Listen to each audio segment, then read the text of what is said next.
I hope y'all are doing good. All right, I'm just hanging out, waiting for everybody to get on. Hey there, how you doing? Hey Rumble C, good to see you guys. The Nana, I'm glad to see you. Good to see you. Hey y'all, hey. What's going on? My 11-year-old Jude is standing here because he got me situated. He got me set up. I am simultaneously recording this on another device so that I can try to post it because I get asked about this. For those of you that are joining me, let's see, there are about 900 of us on so far. I'm assuming many of you have logged in because you saw I did a little post that said we were going to talk about hair. Not theology, not Bible study, not spiritual disciplines, but hair.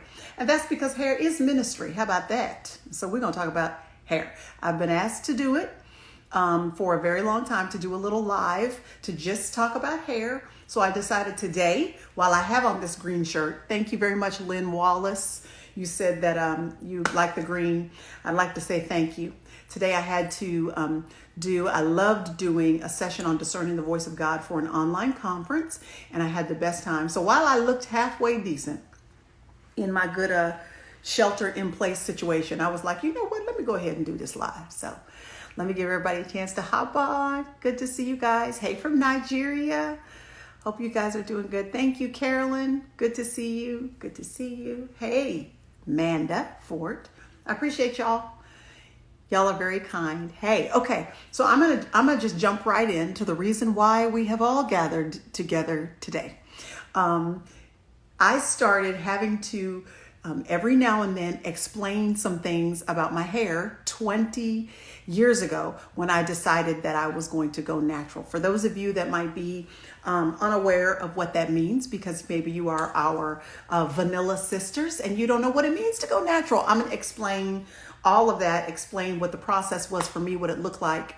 And there are some spiritual threads that run rampant through for me and for many women of all hair types and every color and every race, every hair texture.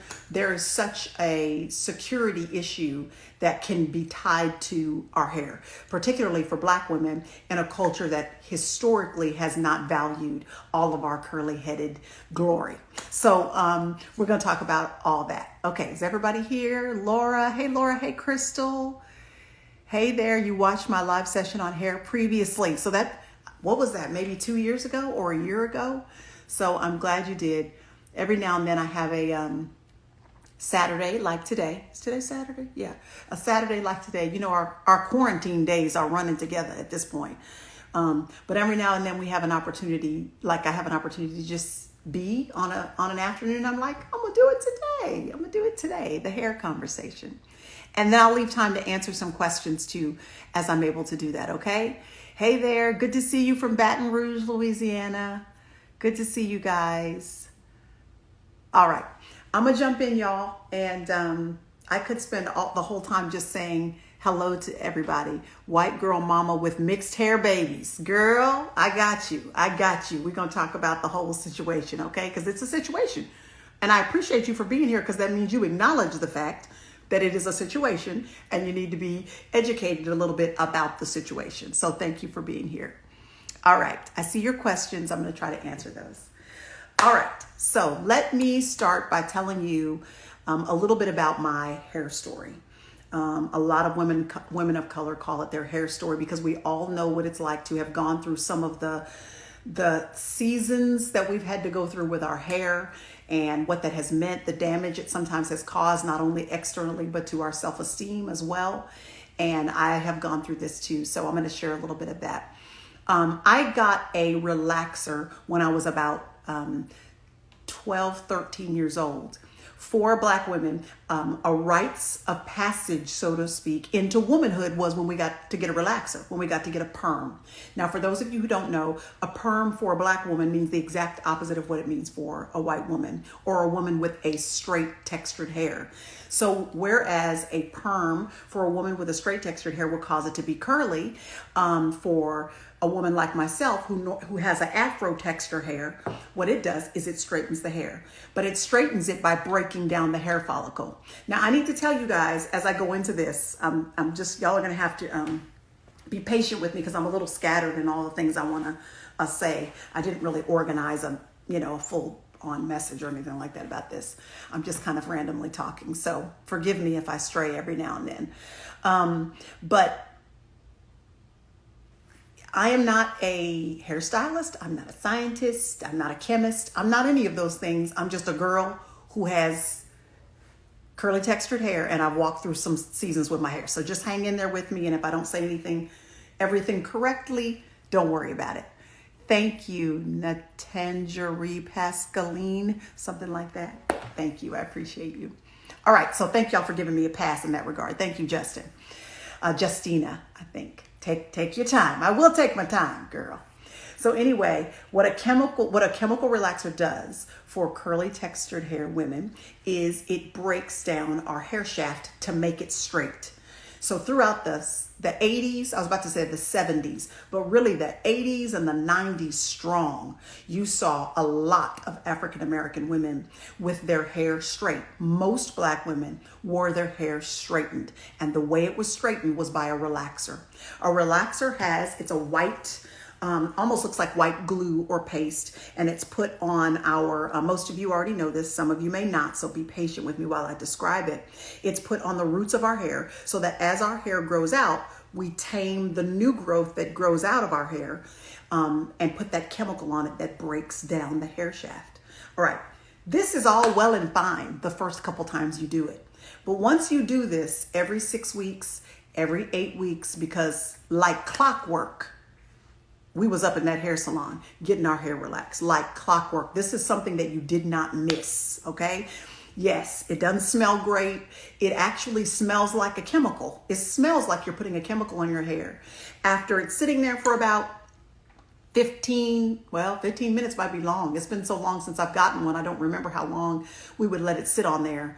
Some of you may be able to remind us. But after like 10 or 12, 15 minutes, it would literally burn your scalp.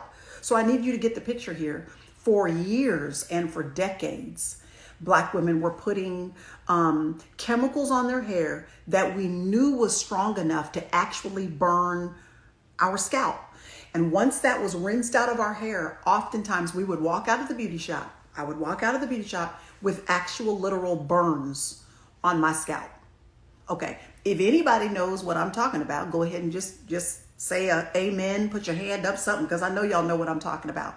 Your scalp, your skin literally has burn marks on it if it's left on too long. And a lot of times that happened. These chemicals obviously were not just on our hair, but because it was on our scalp. We know now that those chemicals actually go into your body because you have pores on your scalp. So at the time you're doing this though, our society was so accentuating and highlighting the beauty of straight hair that I was willing to do it because it's just what we did.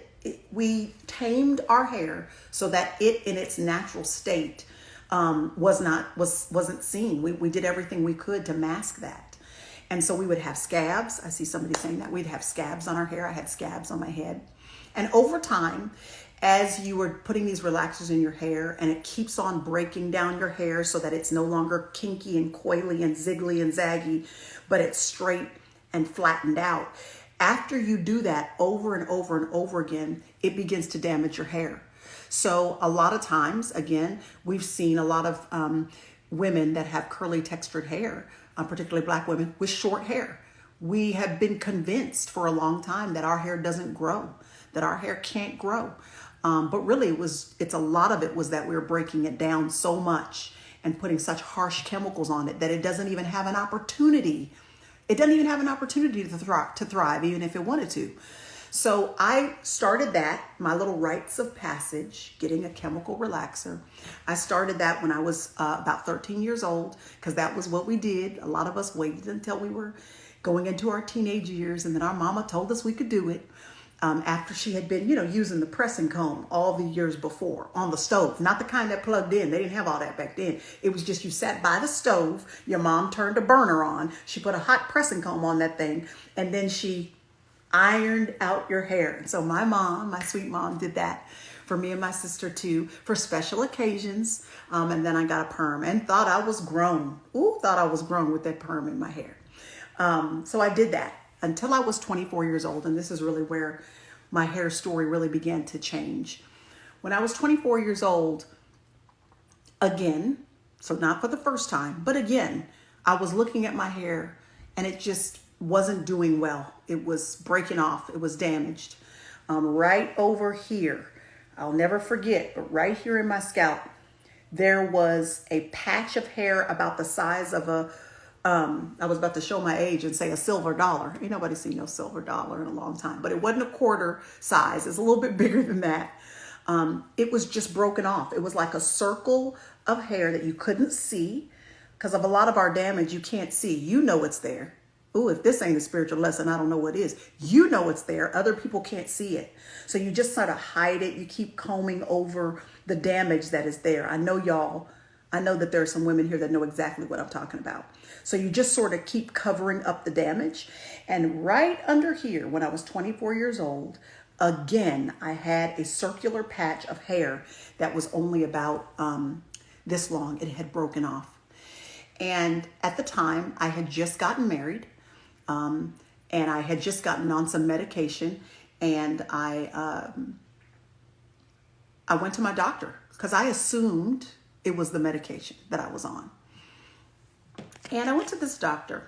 She's still my doctor to this day. She is a sweet, wonderful woman who, she and I are so close friends now. She is a white woman with straight hair. And I went to her and I said, I think the medicine you might have put me on to prepare for marriage. So you might know what medication I'm referring to. But I said, this might not be the one for me. I might have to get on another one because I can see something's going on with my hair. So my sweet white doctor sat me down on her, examining table there. And she searched out the spot that I was talking about, which was right over here, over my ear. She looked at it a little bit, and I remember her kind of feeling around on it. And then she took a couple strands of my hair elsewhere, and she pulled it. She pulled it out. She did one from here. She did one from back here. She did another one from here, and she pulled out another one even in that spot. She pulled them all out, and she saw that the bulb of the root was on each one of the hairs she had pulled out. So she could see that the root was fine on each of the hairs. So she said, Priscilla, I don't think that there's anything wrong with your hair. She said, I can see that they're not breaking off. They're coming out by the root. I'm looking at your follicles, your roots, and I can see that your roots are actually strong. So she said, what that tells me is that it's not something that's going on inside of your body. It's actually something you're doing to your hair once it comes out of your body. So my sweet little innocent, in terms of these things, hair and black women and their hair, she looked back at me and she said,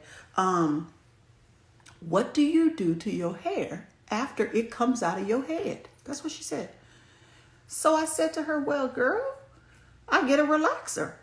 But what black woman doesn't get a relaxer? This is like 99, 2000, okay, the year 2000. So this is 20 years ago.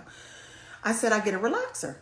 And she said, is that a chemical? I said, yeah, it's a chemical. It has lye in it, L-Y-E. It's the main ingredient. She said, it definitely is the chemical you're putting on your hair after your hair is coming out of your head. In other words, the way God is growing the hair is fine. It's what you're doing to it after it comes out of your head. That's the problem. And every now and then, y'all, if you don't mind, because I can't help it, I got to just pause and give you a little spiritual principle. Because God gives us so many, He gives us our lives. And we're the ones that damage them. And then we blame Him like He did it. He's like, no, I grew the thing right. It's after I gave it to you, the relationship or the job or the ministry or the whatever. It's after I gave it to you. It's what you did after I gave it to you that actually is causing the damage that you need me now to deal with. So anyway, back to the story. Just take that, receive that if that's for you. If it ain't for you, then it ain't for you. So the doctor said to me, what I need you to do is I need you to stop getting a relaxer for the next 6 months. Come on now. Y'all know that I had no interest in being obedient to that. I was looking at my sweet doctor who loves me and I love her. We're still close friends to this day. And I actually wrote about her in a book called Radiant. If you don't know about Radiant, it's a book that I wrote on self-esteem for women. And chapter 2 is all about hair, okay? Because there are so many elements of self-image and self-esteem that I wanted to write toward in regards to who God says that we are in our identity. And I couldn't leave out what the Lord taught me in regards to my own hair. So chapter 2 is about that. And I wrote about Dr. Diane in chapter 2. So if y'all are wondering, if you've read that book and you're wondering, is this that doctor? Yes, it's that doctor. So she said to me, you got to stop getting a relaxer for 6 months. Girl, I look back at her like, you done lost your whole mind if you think that I'm finna not get a relaxer. In the 90s and 2000s, early 2000s, Black women weren't not getting a relaxer. That wasn't happening. That's what we did. We did it. We would sit in the beauty shop for hours on Saturday if we had to get it done. So, and we did sit in the beauty shop for hours, by the way. So anyway, I left the doctor's office that day with her guidelines. Stop the relaxer for 6 months. Let's see if everything turns around with your hair. I left with absolutely no desire, no willingness, no intent on being obedient. I mean, I just left like, she don't know what she's talking about, and I'm not doing that. No interest in being obedient. I got in my car. I'll never forget this day. I got in my car and I started driving home. Something happened on the 25-minute drive between between the doctor's office and me going home. It is one of those moments that I will never forget because there are several times in my life where I just remember God moving in and making something as superficial and as natural as hair or some element, just in regular life, making it really personal and spiritual to me. This was one of those times. I was driving home and it occurred to me, and I know now this is the Holy Spirit, it occurred to me that if my doctor had said to me, I need you to stop eating fried foods because I can tell that your arteries are clogging and you might have a heart attack. If she would have said to me some other directive that had to do with my physical health, I would have listened. I would have said, okay, I'm going to stop smoking, or I'm going to stop eating fried foods, or I've got to stop using that chemical on my skin because it's actually causing something to go wrong. If she would have said to me anything else, I would have obeyed her because I trusted my doctor, still trust that doctor with my health. Why was it that I was so attached to straight hair that I was willing to continue to damage myself to get it? What was it that was so important to me about having my hair straight that I was willing to forego my actual health in order to maintain this standard of what had been called beautiful? I'm telling y'all, this thing hit me like a brick as I was driving home. It hit me like a brick. Am I really willing to keep on doing what the doctor is telling me is the problem just because I want straight hair that bad? And what's wrong with my view of my intrinsic value and beauty that I'm willing to do that? So as I drove home, this was all occurring to me on the way home. The Lord was really dealing with me. I felt so convicted and challenged. And I pulled off of Highway 35 in Dallas, Texas. I pulled off on Illinois. Illinois is the exit that led to Wynwood Village. Wynwood Village is still there, but Wynwood Village used to have a African-American bookstore in it called Joe Kay's Bookstore. I miss small boutique mom and pop bookstores. I really do. There were great Christian bookstores and great African-American bookstores. This was one of them. I drove straight to that bookstore. I asked them, do you have a section on black hair? And they led me around to one little shelf, one little corner of the shelf where they had books lined up on black hair. Now, of course, here we are 20 years later. There are so many resources available to you and to me to help us manage our hair. There are so many products that were not available in 1995 or available in 2000. I'm telling you, there were probably 10 books that were available to me, not shelves and shelves of books. And that's a blessing that it's available now because so many people have seen the importance of helping, each other to steward curly hair. I grabbed a few of those books off the shelf. I still have them. I'm so sorry that I don't have them to show you right now.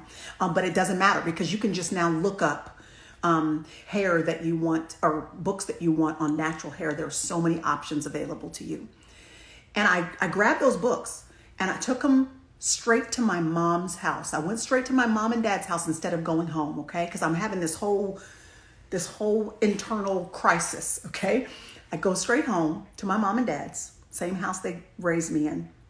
And I grabbed my mom's photo albums. She is a prolific keeper, was a prolific keeper of photo albums. Am I taking too long, y'all? I hope I'm not. I'm telling y'all the whole story. I hope I'm not boring you, okay? Forgive me if I am. Hang in there with me. I looked through my mom's photo albums.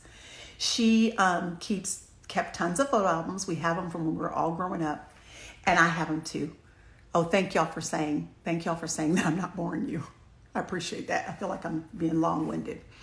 I'm like my mom in that way. I have photo albums from all the years of my kid's life and all that. So she got the regular photo albums, like our parents used to keep. Photo albums with actual pictures in them.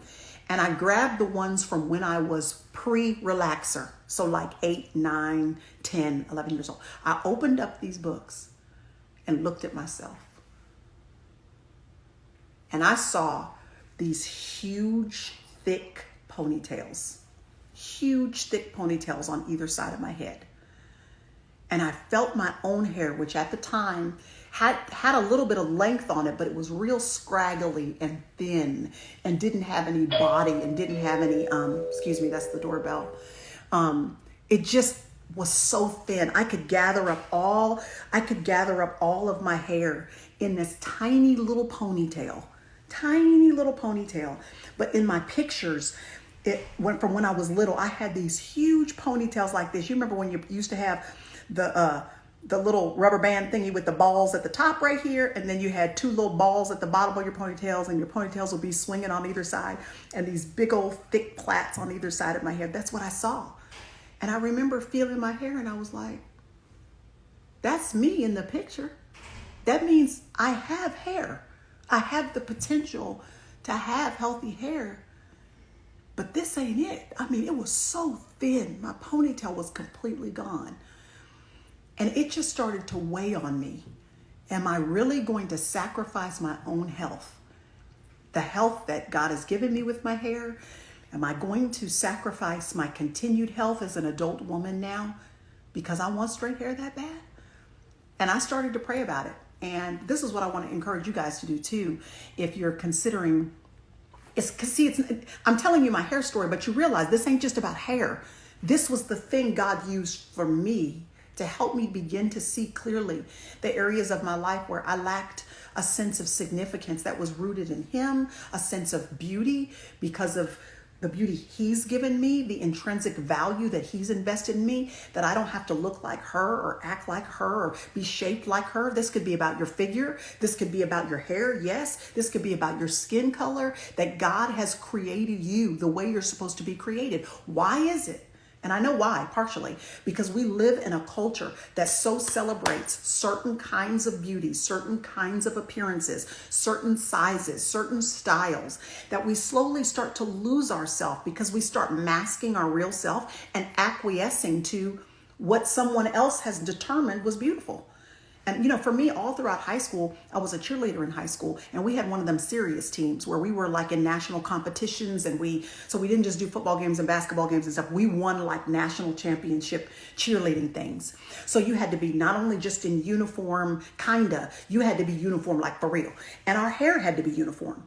And I remember that our hair had to be in a ponytail, and it had this big bow that was at the top, and it was part of the way it had to be.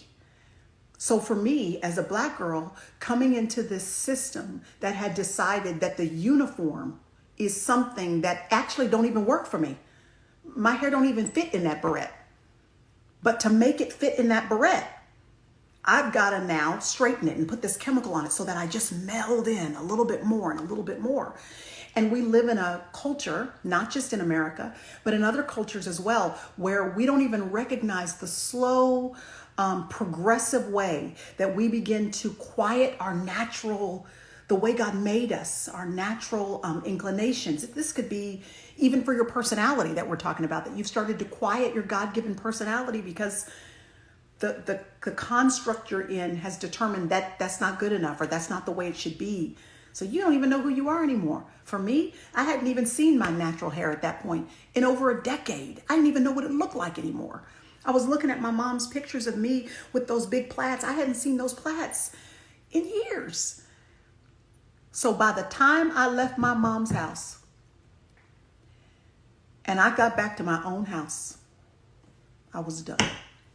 I cannot tell you what happened to me other than God so convicted me and challenged me and lovingly, graciously reminded me, Priscilla, the way I made you's okay. You all right. Be you. Do you. And I felt the Holy Spirit like just whisper to me a little bit and say, if you will give me what you damaged, I didn't damage it. You damaged it. But here's how the grace and mercy of God is so astounding. He lets us give back to him what we messed up.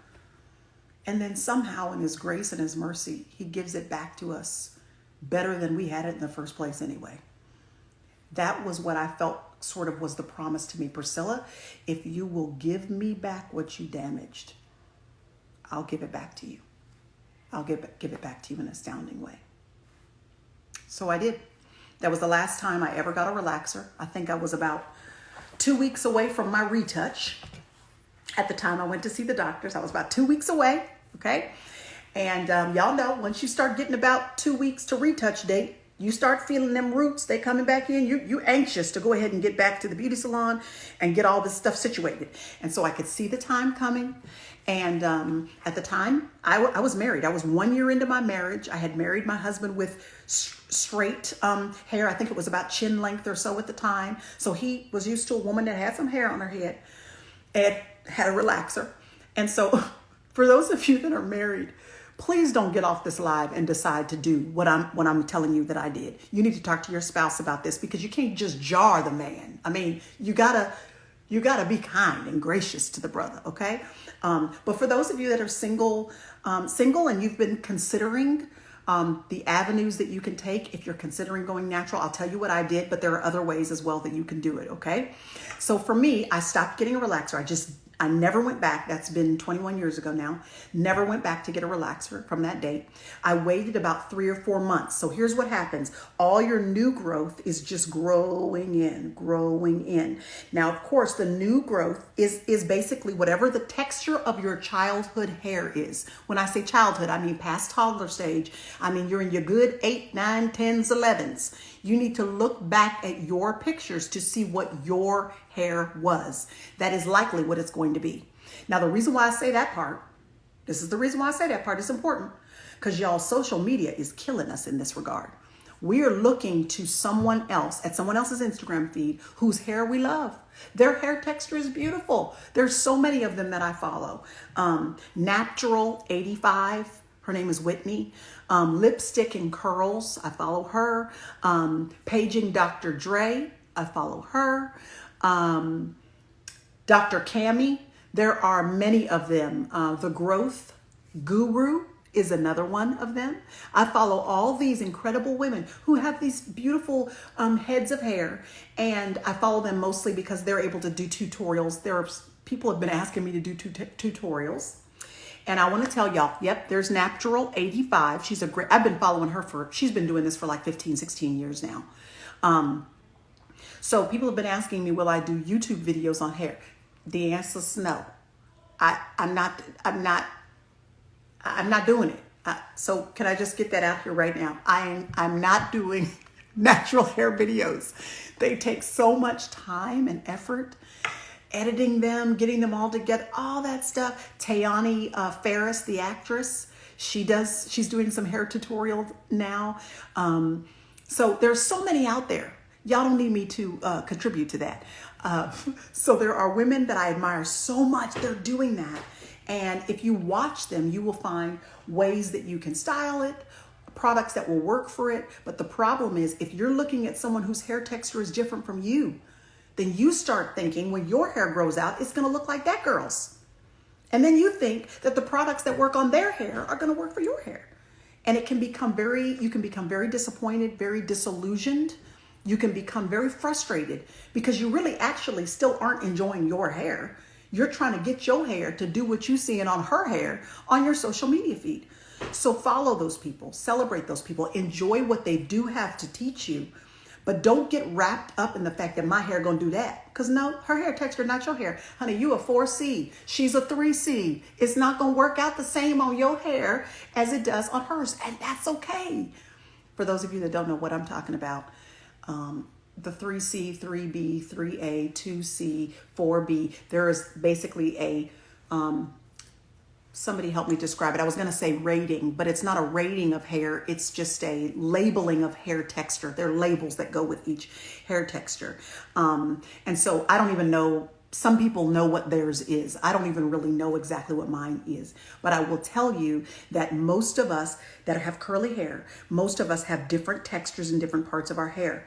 The hair that's on the side of my head, right over my ears on each side, is a tighter hair texture than all of the hair that goes through the middle of my head. So I have different hair textures, and most people do. Curl pattern, thank you, SR Mayfield 1, thank you. It is a kind of a labeling system for curl patterns. And so you might have one curl pattern in one part of your hair and another curl pattern in another part of your hair, and that's okay. But if you're looking at someone on Instagram and social media who has a different pattern than you, period, then you're going to be setting yourself up for a lot of disillusionment. So if you can get your hands on baby pictures, I'm sorry, not baby pictures, elementary age pictures of yourself, you will see what you're in for so that you can be prepared to enjoy what God gave you. Not your imagination of what you hope God's going to give you. Nope. It is what it is. What he gave you is what you're going to have. Okay. So I went about 4 months growing out my hair. Okay. So I'm getting new growth coming in. Now, when you get your new growth coming in, all right, and you still have permed or relaxed hair on the ends of your hair. So the rest of it's permed, but you've got new growth right here. You will find a couple of things happening. Number one, your new growth is dry. It is horribly hard to manage. It feels, it just feels, the only word I can think of is really, really dry. And part of the reason is because, which makes it less manageable. Part of the reason is because you've still got chemicals that are attached to your natural hair. Those chemicals, you better believe it, those chemicals are still sucking the moisture out. They're still drying your hair. They're still sort of in the way of your natural texture flourishing. Now, I'm going to tell you what I did. You do not have to do this, but I'm going to tell you what I did. After I got to about 4 months, I couldn't take it anymore. It felt so dry. It felt so not manageable. Your relaxed hair at that point begins to snap off. It starts breaking, which if you are growing out your natural hair, I want you to expect that. Your relaxed hair is going to start snapping off as you maybe brush it or comb it or try to style it. You're going to see your hair start breaking off and falling away. Don't be discouraged by that, actually, because it will be discouraging. It really will be discouraging because you're going to be looking at your hair in that sink like, oh Lord, I'm losing all my hair. But you want to lose all of that relaxed hair. A relaxer, for those of you that don't know, is permanent. Once it's on your hair. The only way to get rid of it is to cut it off or to grow it off and to slowly, gradually be clipping the ends of your hair as it grows off over a year or two. But it can be hard to do that because styling your hair as it grows out becomes difficult to manage this texture along with this texture, okay? So after I got about 4 months out, I had about that much new growth, okay? And I cut off all of my relaxed hair. I went to get a trim. That's what I told my husband because I think I'd convinced myself it was just gonna be a trim. Nope. If you're cutting off whatever hair you got left and it's only attached to this much new growth and you're doing what we call the big chop is what we call it, then that means that you're going to cut off everything that is not relaxed. So in the year, or that is relaxed. So in the year 2000, y'all, I did the big chop. I cut off my hair. If I were organized, I'd have a picture right now to show you of my hair when I cut it off. I will tell you, I came home and my husband was not happy. We'd only been married a year, and he was like, where is my wife? What have you done with her? Bring her back. He wasn't prepared for that. That was not fair to him. And again, I say, for those of you that are married and you're considering all this, you do need to talk to your husband and not just like throw this on him. Certainly don't tell him Priscilla said for you to go cut your hair off. I'm not saying that. I'm not saying that. So I cut off all that relaxed hair and I came home with about an inch of hair. So I had a little TWA. Somebody that knows what a TWA is, go ahead and put that in the comments because I know y'all know what it is. But some people don't. So y'all can help me teach the class, help me teach the lesson. So if you know what a TWA is, put that there. I had a TWA, and I will tell you how long it is because I remember that I could pull my hair and it stretched down to my first knuckle. That's how long my hair was. It went from here to here. And yes, a Caribbean beauty, you win teeny weeny afro. Court 0619. That's what it is, girl. Yep, a teeny weeny afro. I see you, Sassy Jazz. Yep, Joy Kirby, teeny weeny afro. Kiki, yes. So my teeny weeny afro went to about right here. Now, of course, it's an afro now, so it's standing straight up to right there.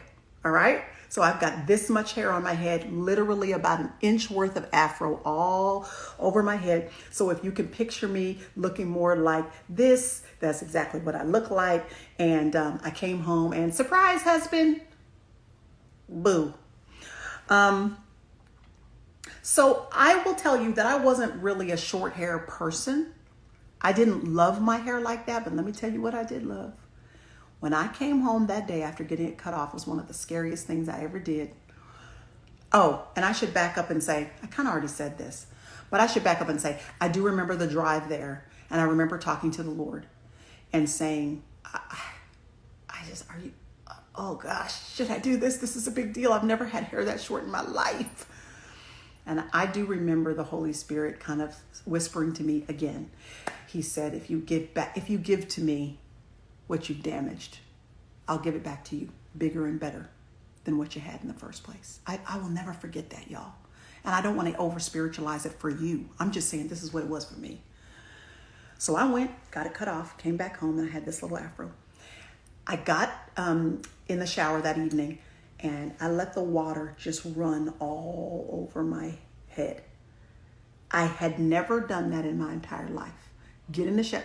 Listen, black women don't get in the shower and just let water run all over their head. Let's be clear. You know them rain shower nozzle heads where it's right overhead and it comes down like a big shower? Sometimes they have those in hotels. That is not a blessing to us. Anybody home? That's not a blessing. It's cute, but it don't bless us because we don't want no water coming down straight on our head like that. We plan wash day in advance. We need a whole day set aside when we're going to wash our hair, okay? But on this day, for the first time, I stood in the shower and let my hair just be soaked, an inch of hair be soaked in all this water. And then I put conditioner in it and I got out of the shower. And when I saw my hair without the chemicals attached to it, yes, it was very liberating, whales, dolphin. When I saw my hair without those chemicals sucking the life out of it, I could not believe it. It was beautiful. The waves of it were beautiful. The curls, the tight curls on the side, the looser curls in the middle, all of it was pretty. Now I had to get over the short hair hump, but I wanted healthy hair more than I wanted natural hair.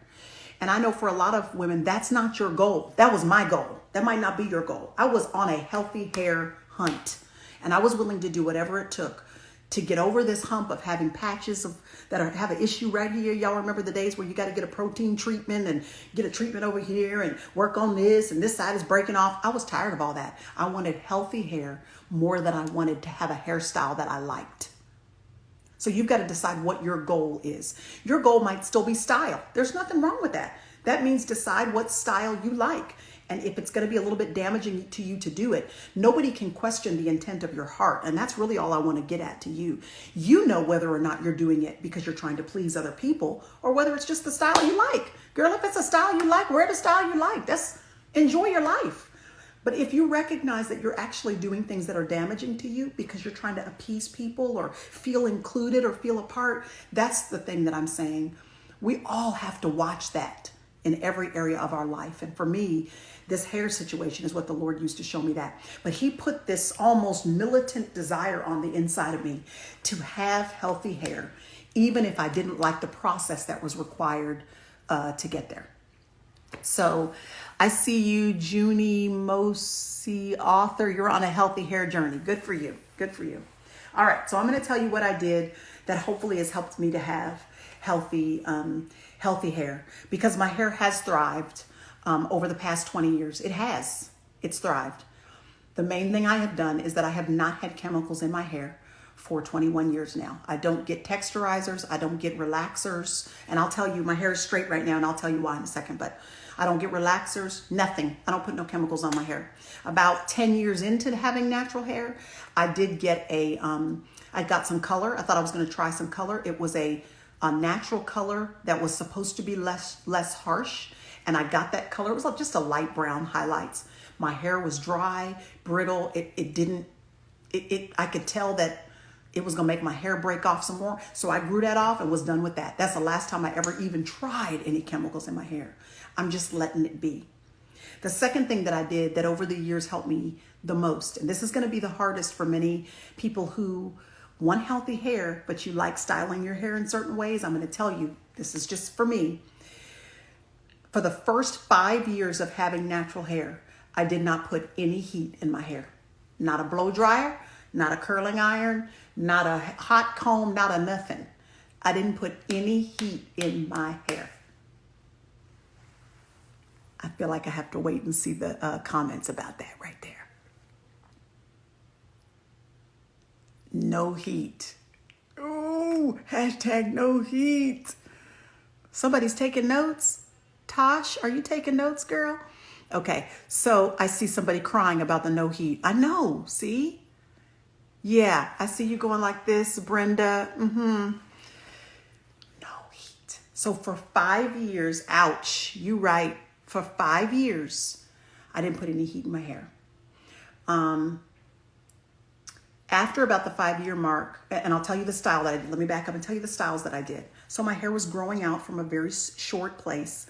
I used to get, at the beginning, I got either wore it just in its afro, or I got comb coils. Comb coils are when a stylist will take a comb, she puts a little gel on a small portion of your hair, and she coils it around, and you just have a little curl, a little coil, a little spiral. And she does those spirals all over your head. To be honest, I didn't love it that much when she first did it. The first week or so, it kind of was just little spirals everywhere. But then after about a week, it starts to get messy and unruly. And that meant I had an afro with little coils all over the place. I liked that. So I still had to get over the hump that the style in general wasn't my flavor. But again, I was on a mission. I was okay with that. By the time I got to the 6-month mark, I had about 3 inches of hair or so. So at 3 inches of hair, what I could do was wash it and 2-strand twist sections of it. Okay. So I'll tell you what that is for those of you who may not know. Now, obviously my hair's a little bit longer now, and it's straightened right this minute. So it's not going to look the same. But 2-strand twist is basically when you take some of your hair and, whoops, sorry, can't really see well. And you just twist it around itself. So it's a 2-strand twist just like that. Okay. You can even do this, by the way, if you are growing out your natural hair. I forgot to say that. If you don't do the big chop like me, you don't have to be as drastic if you don't want to. My sister-in-law, Kanika, she just grew out her natural hair. She just kept going and let the natural hair keep going. And she would just trim the ends as she went. So eventually the new growth takes over the relaxed hair, and eventually you've clipped all the natural hair off at the end. So here's the trick if you're going to grow out your natural hair. Y'all still following me? Everybody all right? If you're going to grow out your natural hair, you've got to wear styles where your hairstyle is matching your new texture, not trying to make your new texture match your relaxed hair. Now, this is a spiritual lesson too, if you think about it. You've got to start wearing styles that match the new direction you're going. You can't keep styling your hair to match the straight stuff you're trying to get rid of. Okay? Sarah Jakes Roberts, are you in here somewhere, sis? We having a hair conversation, girl. Okay, so you got to decide if you're going to grow out your natural hair. You got to try to find styles that are going to match the curly texture of your hair. All right. So for my sister-in-law, for example, for a lot of times that what it meant was she would wash her hair and it would be wet and she would cornrow her hair and she would let it dry in flat twists or in cornrows. Okay. Once it dried and she let those cornrows out, now she's got a wavy texture. So the wavy texture is matching. Basically, she's matching the new direction she's going. And if that ain't a word for our whole lives, listen, I don't know what is. If you're going in a new direction, hey, Danny, my cousin from Germany, I love you. We've had so many conversations about natural hair, Danny and I. Let's see. Her tag right there is DNCJY. That's my cousin. She's biracial. She has a German mother and then her black father, who's my mother's brother. And so her hair is all curly, but in Germany for the longest time, even still, it's hard to find products that are for natural hair because she lives in Europe. Hey, girl. So we've talked a lot about how you do natural hair when you're in Europe or you live in a part of the world like Australia. I remember being there to see if there was anybody who could do my hair. There wasn't. Nobody knew how to do natural hair there. So you have to figure out, as you're growing your natural hair out, you have to figure out how to do styles that are going to protect the direction you're going. Okay? If you decide to keep on straightening your new growth so it keeps on matching your relaxed hair, I promise you're going to damage your new hair, which is, that's contrary to your whole goal right there. So if you keep on straightening, you run the risk of damaging your new growth. And also you're going to train your new growth to be straight. Now, for some of you, that might be, your goal might not be to wear natural styles. Your goal might just be not to have relaxer anymore. So if you don't mind training your natural hair under there to be straight, just know you're going to have a hard time doing twists. You're going to have a hard time doing curly styles, because your hair will have been so conditioned to being straightened with heat, pressing combs and that sort of thing, that you're not going to be able to have coils at the end of your hair and that sort of thing. Does that make sense, y'all? So you got to wear protective styles that go in the direction you're headed, which means you might have to wear some styles that are not your preference. And that's what I did for the first 5 years or so. I wore styles that weren't my preference, but they were headed in the direction that I'm going. They were supporting that. Hunter, Mariah 15, are braids healthy for your hair? By braids, I'm assuming you mean when we get braid extensions. The reality is that any kind of extension can be damaging to your hair. Mostly, the growth guru is here. I need to get you in on this live. If you hang out for a second with me, and if we have a second, I would love for you to come in here with me. And I'll tell y'all who the growth guru is in just a second, because she's my friend and she's amazing about hair. But where was I at? I lost my place because I got excited because my cousin and also because Whitney was in here. I lost my place. So anyway, that's what happens when you get old. So anyway, the reality is that what you have to do is choose a style that's working for the direction that you're going. If you get braids, that's where we were. If you get braids and extensions, over time, that's going to wear on your hair. A lot of times it has even more to do with the person that's putting it in. If it's tight, you'll see a lot of people who don't have a hairline. That's because that hair, the braids and extensions have been pulling on their hair. Anything tight on your head is not working in your favor. Anything tight on your hair is not working in your favor. Anything superficial that's not natural that you've added to your hair, you just run the risk if you're not careful. Okay, so you got to be careful. If you're going to add things to your hair, you have to be careful. Now again, only you know what your goals are. I knew what my goals were, and I was determined to get there. So for some of you, again, you might decide, like my mother wanted to go natural, but she didn't necessarily want to wear twist and natural styles. So she did press her new growth out as it was growing out. She did press it because she knew that even once her relaxer was gone, she was still going to want to wear a straight style. So it was okay for her to press it. So you get to decide, okay? So by the time I got to about 6 months, my hair was about that long, and I started twisting, and I would twist it while it was wet, just like this, all the way down. And at the time, I only had about this much of it. I would twist it and I'd let it dry, and all these twists over my head. And then after it was completely dry, which is kind of the key, you got to let it completely dry. Then I would let those twists out all over my head, and I would have a cute little curly afro that was about this long all over my head. I wore it that way for a very long time. Then after about a year or and a half, 2 years, my hair started to get longer, and my twists, because my hair was longer, I started making my twists smaller. So now, instead of big chunks of twists that I was going to take out, I would have my stylist do my hair in twists again, but she'd do them nice and small. And those twists would hang down all over my head as it grew out, okay? So they would be here. Then as my hair got longer, my twists would be here. Then my hair got longer and my twists would be here, okay? So those twists would stay in my hair for about 4 to 6 weeks at a time. All right. So for 4 to 6 weeks, I would not comb my hair, wash my hair, because it was in the twists. So for the past 15 years of ministry, a lot of people, maybe you, have even noticed that you've seen my hair in those twists a lot. And it'll be up in a ball on top of my head, and my hair is in those 2-strand twists all over my head. I've worn my hair like that so much for years now because it is what is called a protective style. Okay? Protective styling. I just saw Simply Sinead say protective styling. You've got to figure out a style that allows you to leave your hair alone. Okay? I got kind of off track earlier, but that's one of the keys that I wanted to tell you. What can you do to have a style you enjoy while leaving your hair alone? You got to leave your hair alone.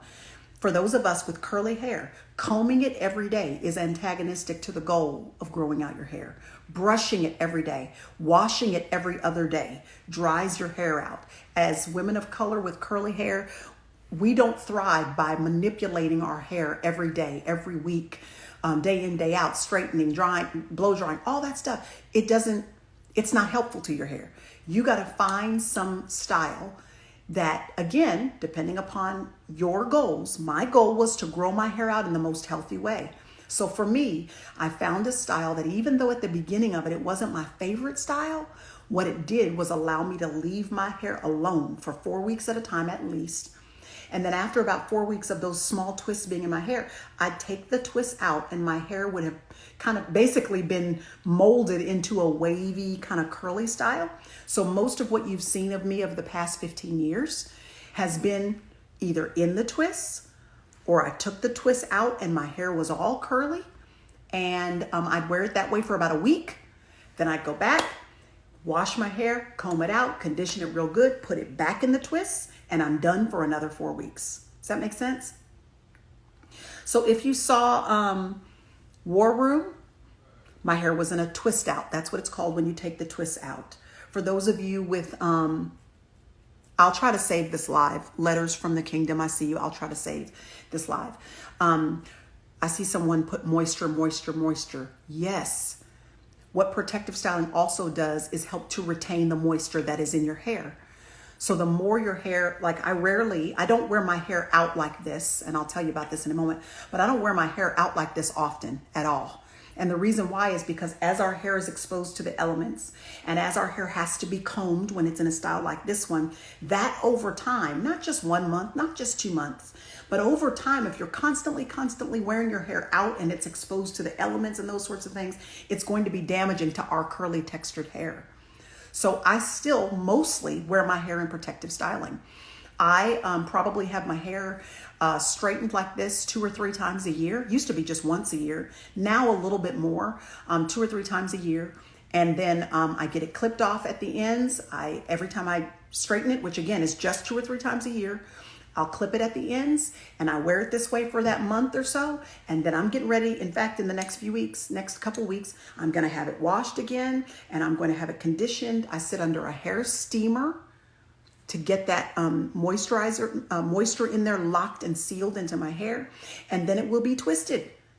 And all throughout this whole summer, My hair is going to be twisted, and those twists are probably going to be up in a knot on the top of my head or in a ponytail or whatever, but my hair is going to be locked into each other, to itself, locked into itself as to protect it, to keep me from having to comb it every day. And yeah, that's the way that I wear my hair. So I was saying, if you've seen War Room, or if you saw, let's see, Overcomer, my hair was in a twist out in both of those. When let's see, someone's asking, do I wash, style my own hair, or do I have a stylist? I have someone who does my hair, not because it's, not because I'm bougie, but because combing out my hair is a situation. I literally can't comb out this whole part that I can't see. It's so thick, and my hair is like Velcro. So literally, if I tried to comb it out myself, I'd be ripping it out because I can't see. My stylist, my hair, the person who does my hair, I had one lady that did it for about 15 years, and I still see her every now and then. Then I have another sister, Whitney, who is on this live. She does it now. And I mean, it will take her 2 hours just to comb out my hair. And she can see it from the back. So, you know, if I'm looking at the front of me, I can't see back here, it would be a disaster. So when I wash my hair, I have to get my sister-in-law, Kanika, too. She's done my hair for me before. And they'll get a section about like this big. And before they ever put a comb on it, they have to pull it apart at the roots in particular. Get it all pulled apart with their fingers before they start going through it gingerly with a comb. I'm saying that to say that, y'all, you literally, if you're going to do your own hair or you're going to have someone else do it, you got to be super patient with natural textured hair. Oh, thank you so much, Patricia Welsh. I appreciate it. Yes, Layla, girl, I'm not even playing with you. It takes her 2 hours just for the comb out, particularly right here in the crown. My hair is really dense and thick. So she'll take a little section and she'll just finger through it at the roots and get that all separated. And it's like Velcro in there. She'll get it all separated. Then she slowly combs it out. Very, very patient, very, very slowly to make sure to not pull my hair out. If I did it myself, my hair would be torn out because I can't see well enough to separate the hair without damaging it and pulling on it. So someone's asking, what's my hair porosity? Can I tell you, I don't even know what porosity means, honey. I don't know. I think I saw on something that someone let the piece of their hair sit on some water, and if it floats, then it's got porosity, and if it doesn't float, then I don't know. The growth guru might have an answer for my hair porosity. I don't even know if I'm saying that word right. So let me see, where was I at? Oh, we've gone for an hour now, so y'all forgive me. We're going long, and oh well, we'll be all right, right? What else we got to do? We're all sheltered in place. So anyway, for basically the last 15 years, that is what I have done with my hair. Thank you, Growth Guru. Medium porosity. That's what I've done with my hair. I have put it in protective stylings. I've washed it, combed it out, moisturized it, and then had it styled in a protective styling. The one that I found for me was twists. So I've worn twists at every stage, whether it was this long, this long, this long, this long, or this long. I've worn it in twists most of the year. And then I take it out for a week or two, then I get it twisted back up. So you got to find a protective style, y'all. You've got to find some moisturizing products that are going to work for your hair. And really anything, thank you, Quan Lee, anything that has natural moisturizing agents in. And I'm going to bring Whitney on here in a second because she's really going to be able to speak to this more intelligently. Because I'm not an expert in this. I just know my own hair. What I do know is that there are many natural products out there that can be helpful to you. I've used Karen's Body Beautiful for years. Karen with a K. Karen's Body Beautiful products. I'm trying to think of, there's obviously the Curls brand is amazing. Mahisha has a wonderful brand. You can find so many options that are available to you. Those of you that are raising mixed-raced children, find a African-American friend of yours that you can really sit down and talk to. How do I get moisture in this young lady or young man's hair? Because moisture is the key for retention. And moisture is sustained when you have your hair in a protective styling, when you have your child's hair in a protective style that can help retain the moisture over the long haul. So the reality is you do need help when you're dealing with young children and adoptive children, or you're fostering children. I appreciate those of you that have come in. Oh, Design Essentials. That's another brand that is great. Those of you keep saying the brands that you found that work well for you. We can help each other in that regard. But those of you that have said, I've got mixed race children, I get a lot of comments about that. How would I advise you? I would advise you to be open to the advice of some Black women in your world that can say to you, let me help you. Let them help you, okay? Because it is different than your hair. Your child cannot have their hair washed every day. They have to have some real live good oils in their hair, which would be the opposite of what if you're European descent, the opposite is what you need to do. You don't need to put oil in your hair. Your hair creates its own oil. Ours doesn't. So we have to put oil in our hair. Nature's Blessing is a wonderful pomade that I've used for 20 years in my hair. I use it in my boys' hair. It's fantastic. Nature's Blessing. You can find it on Amazon. Buy it in a pack of 3. I love it. It smells like heaven too. And then the Growth Guru, she has a line of incredible products. I'm going to bring her on to tell you about them. This is not a commercial for the Growth Guru, by the way. Her name's Whitney. I call her the Growth Guru because that's her Instagram handle. But Whitney and I did not plan this, just so you know. She happens to just be here on the live. Yes, Morena, the Main Choice is another line that is very good. But Whitney and I didn't plan this. I don't want you to think that this is me trying to overtly promote Whitney's products. What I can tell you is that they've worked wonders for us. Not just me, but my sons. They're fantastic. She's created them herself, so they have natural products in them. And this woman knows some hair. So I'm going to see if I can get Whitney in here for a second. Let's see here. Whitney. Okay, there you are. I'm going to see if I can get Whitney, this friend. I love her so much. She's a sweet lady, mother of 3, and she knows some hair. The Growth Guru declined. Whitney, did you just decline? Did you do that on purpose? Are you trying to tell me that you ain't coming in my live to have a conversation with me? Oh, she said, give me a sec. She's probably like, girl, it's too many people up in here for you to call me on without notice. So anyway, I want you to find some products for you that have some moisture in them. And then I want you, Whitney says she just got out of the shower. Okay, go ahead, get yourself together, Whitney. It's all right, get yourself together, girl. It's okay. But if you guys see the Growth Guru here, you need to follow her because she's got lots of incredible insight about hair. I see Kanika. Kanika is my sister-in-law who does my hair. Sometimes she has straightened my hair. In fact, this straightening situation that I have right now, because I could not go to a salon, none of us could, right? We've all been doing our own hair. I knew better than to try to wash my own hair because, like I told you guys, I wouldn't be able to really comb it out well at all. It's just my arms hurt, they're tired, I can't see back here, all that. Kanika did it for me. And I think we had a record this time, right, Kanika? I think it only took you 5 hours instead of 7. So I think for about 4 or 5 hours, Kanika and I were together. All right, let me see while we're waiting for Whitney. And Whitney, don't feel pressure at all. Hi, Tanisha, I see you. Don't feel pressure, Whitney, to come in if you're busy right now, sis. I'm going to answer some questions as I'm able. Can these tips work for a more silky, curly hair type? Yes, because really what I've given you are general tips. You have got to find, if your hair is curly, that means combing it, brushing it, maneuvering it is going to make it easier for it to snap. Hair textures that aren't straight like this, as we manipulate them, they snap. So if you're trying to retain hair, you still got to find some protective styles. For many people that has been, wait a minute, y'all, hold on one second. For many people that has been U-part wigs. The Growth Guru and others are excellent. There are some U-part wigs out there, y'all, that look like your hair. And your hair is safely tucked up underneath that wig, and nobody knows that you're walking around with a U-part wig on for a little while so you can protect your hair. Here's something she said to me.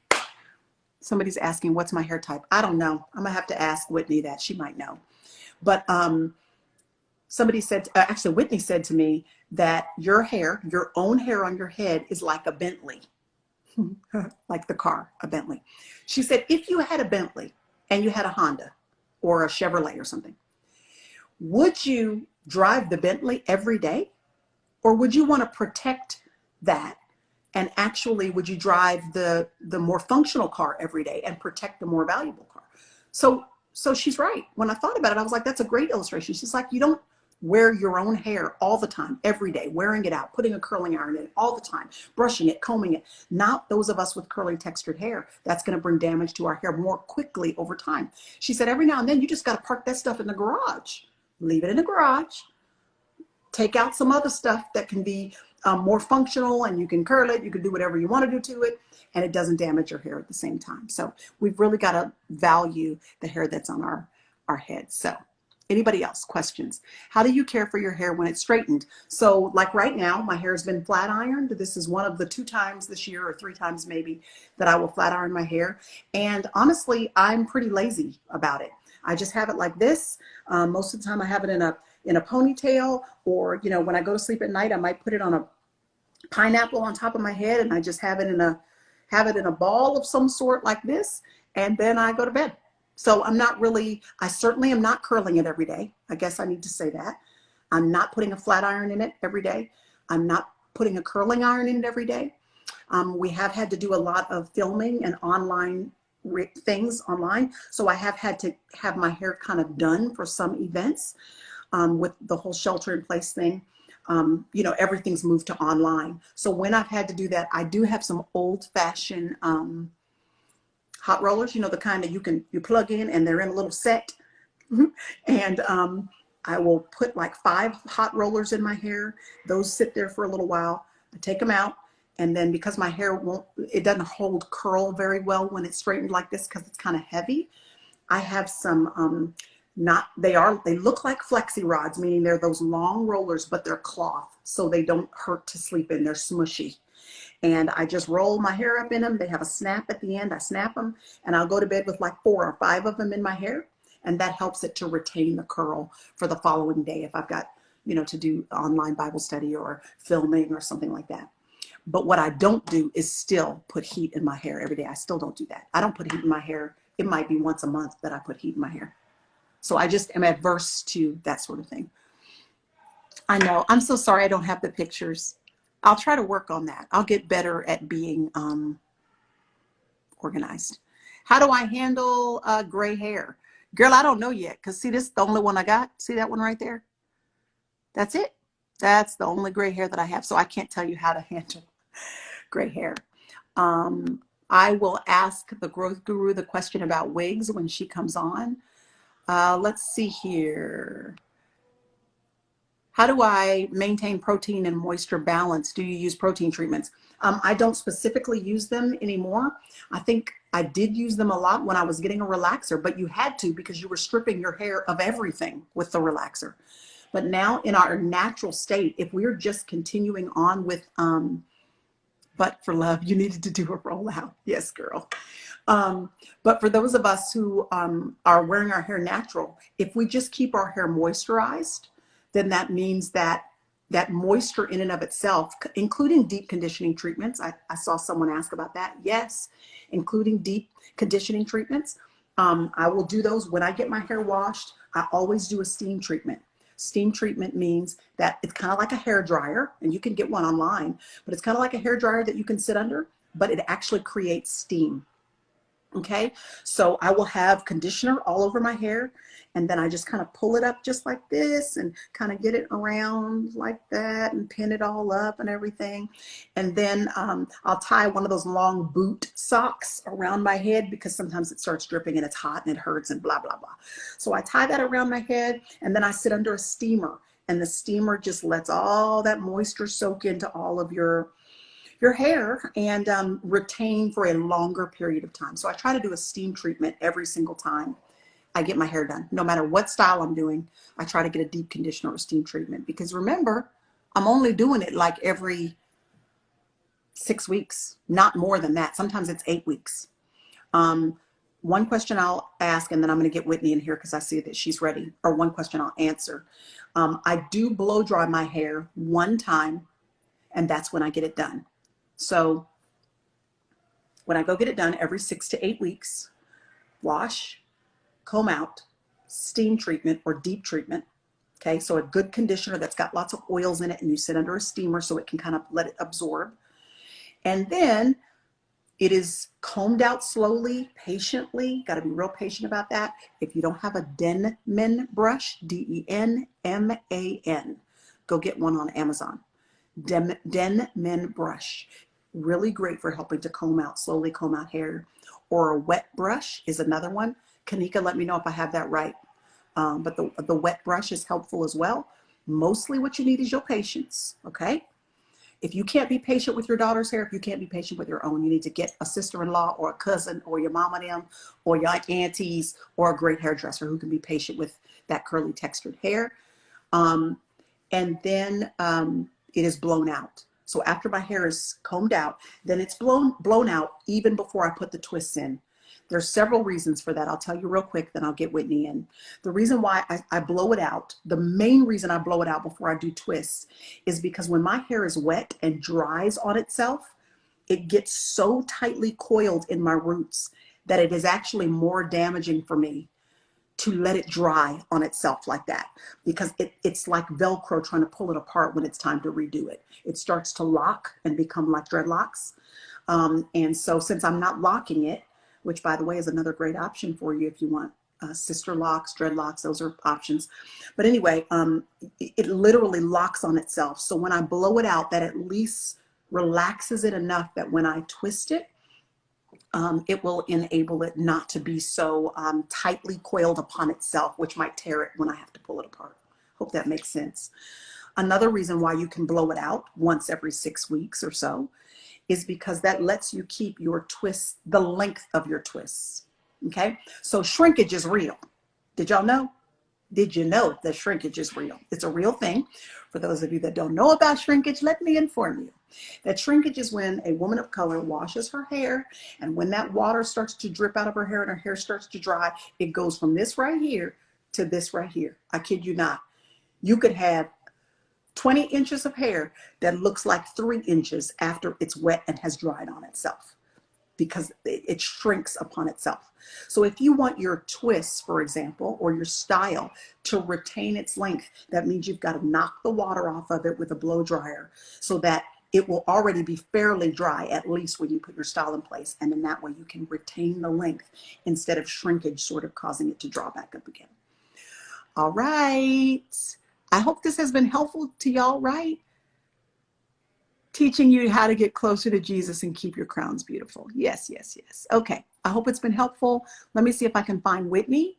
There's my friend. Here she comes, y'all. I think she's coming. Hold on one second. Let me see. Let me see. Yes, y'all know about the good shrinkage. Okay, Whitney, are you coming? Y'all hang tight. How often? I'm going to let Whitney answer some of these questions. I see your questions. I'm going to let Whitney answer some of them. Whitney, did I lose you? Hold on. Let's see. Let me try again. Okay, it says that we're waiting for Whitney right now. Hi, friend. Girl, how are you? Woo. I'm hot because I was trying to get ready. I was like taking a shower. I hear Priscilla Shirer say, yeah, I'm going to bring Whitney on. I'm in my towel like. Sorry, girl. It's okay. How are you? Good. I miss you. This is the longest I think I've gone. I haven't seen you. It's been a very, look at you. You all made, you don't look like you sheltering in place. What's going on? 10 minutes. I'm still sweating from the shower. I was like. Girl, you didn't have to get cute. We just doing the thing. I mean, you know. Come on now. That's the way you roll, though. Period. Kanika says hello. Hi. I see her on there. Okay, let me introduce you. I'm going to introduce you, and then I just wanted you to answer a couple of questions that people have that I don't know, because, you know, I'm not a hair expert like you are, for example. This is Whitney. Whitney is the growth guru. You can follow her on Instagram. And I first learned about her. Whitney, we actually found this out later. I think I told you this, Whitney. I found out about Whitney 6 years ago. I didn't realize it at the time that it was her, but I was on the set of War Room, and the lady who was doing our hair on War Room, and I was saying to her, you know, we're not using heat on my hair as we film this movie. Nope, you can't do all that stuff. We can twist it and we can untwist it for these shots, but that's it. And as we were just talking about hair through about the 8 to 10 weeks that we were filming, one day she sent me and she tagged me on a post. She said, you know what? I think this girl would be great for you to follow because it seems like she's on the same vein as you in terms of taking care of hair. So at the time, I didn't even realize it was you, but I learned about you 6 years ago. Isn't that something? That's crazy. Like I was still doing like hair out of my house. Yep. Yep. Mm-hmm. And then all these years later, I guess it's been almost 2 years ago, as I was kind of trying to needing to shake up my own hair regimen because I could tell my hair had changed some, you know, partly with just probably some damage from some little things I was trying here and there, and I needed to kind of revitalize it. And then age, you know, age has something to do with the hormones and vitamins in our body, all the stuff. And I thought of you, and I looked you up, came to visit you. And since then, I've kind of been adhering to your very wise plan about how you help women retain their hair and grow their hair back. So one of the main questions that people have asked is, well, you know what, where I want to start? I want to start by you talking about the line of products that you've created, because we were talking about products that are available to women in terms of moisture and retaining all that they need to keep their hair healthy. So tell us what you've got. So like 10 years ago, I started formulating my line of products. I went into the lab. My background is really like working with pharmaceutical chemists and scientists. So I kind of already understood like how that works. And then I'm also a hair nerd. So I've been like researching, you know, products and everything. I used to be a product junkie, all that stuff. So I started formulating like 10 years ago, and it's just been like a labor of love. But the problem with naturals is we don't retain moisture at all. The main problem is hydration versus moisture. So a lot of people think that we need like these heavy products and we need all this stuff to like slather it on our hair, but our hair is really not retaining moisture because it's not absorbing, I guess, the benefits of the hydration first. And so I came up with my line, Juices and Berries hair care. We have a ton of stuff coming up. We're really about to like expand really quickly, but we sold out of like everything. Did you? We just launched. January was pre-sales, and then I just got the products in April. We sold out. But oh my goodness! We have all this inventory that's coming because, you know, COVID and manufacturing and everything. So if you get a chance, order your stuff now because it'll ship in July, which is crazy. It's almost June. But anyway, hydration is key. And hydration really is a mixture of like natural proteins, water-based products, and like botanicals.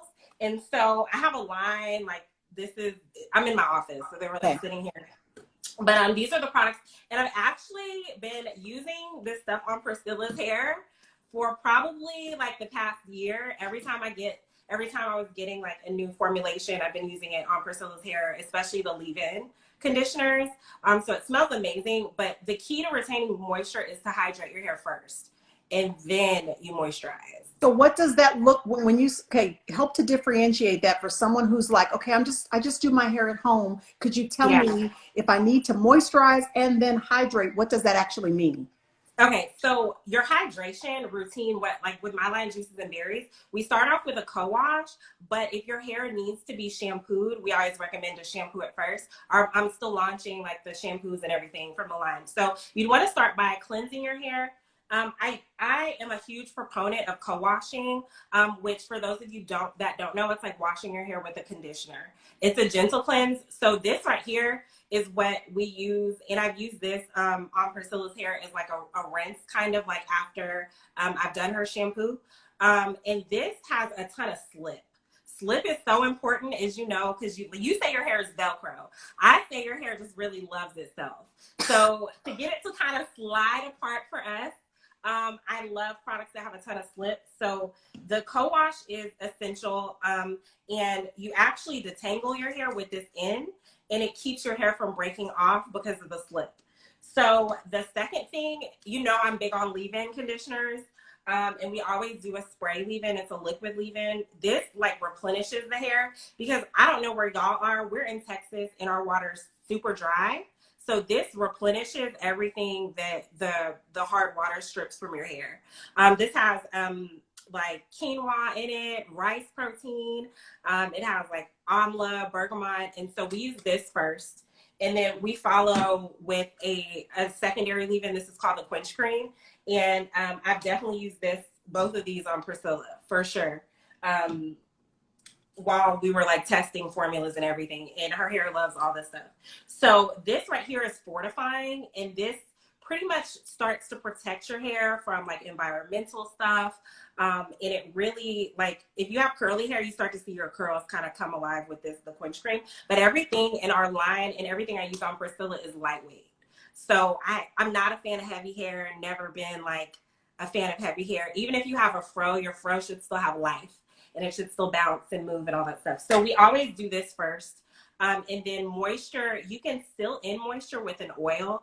And we use we're using her Grand Hands oil for the longest. So someone said, let's see, real food and drinks. She says, this sounds like a lot of work. I'm like, it is.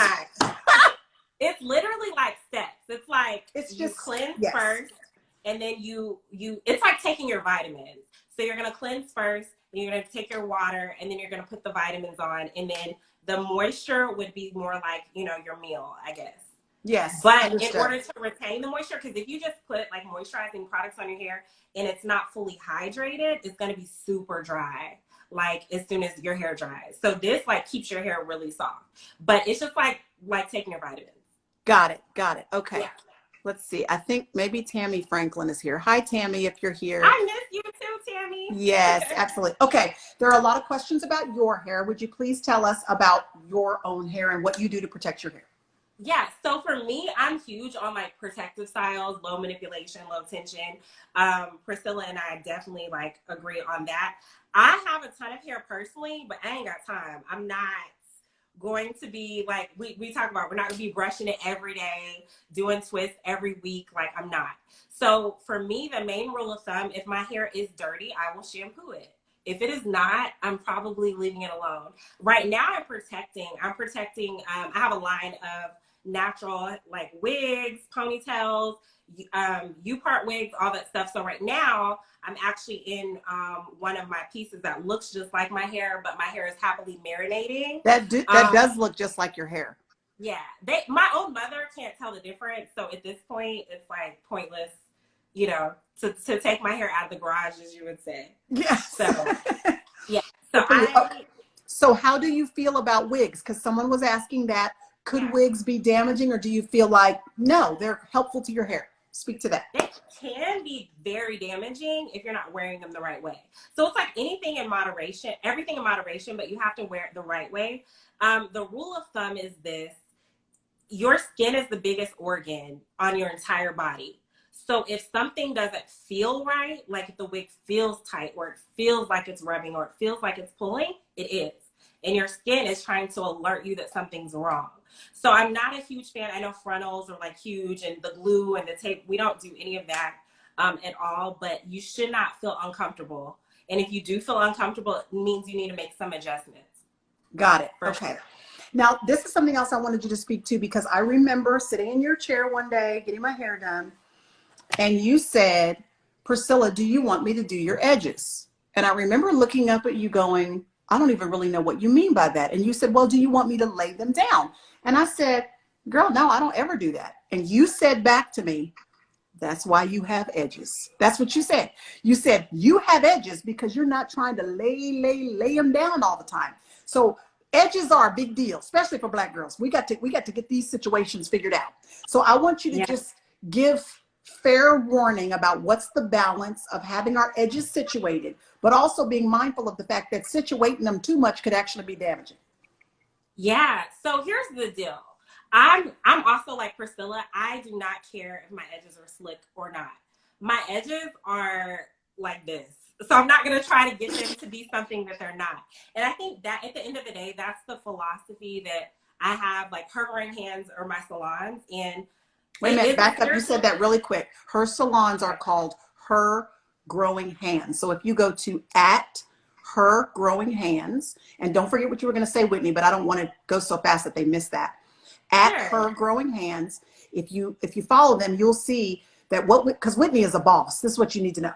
Whitney is busy building an entire line of products to help women with their hair, and an entire business where she's replicated herself. So any of her stylists that you see in her salons, they are all trained in this methodology where they are not interested in straightening your hair every week for you. They are not going to, and that's what you need. Even if you don't live in Dallas, you live somewhere else, but you need to find a stylist who is less interested in just letting you have straight hair and letting your edges be laid and all that. She's more interested in doing what is necessary to make your hair as healthy as it can possibly be. So for those of you wondering, you might not actually be able to get Whitney to do your hair, because Whitney is actually building a whole business and replicating herself.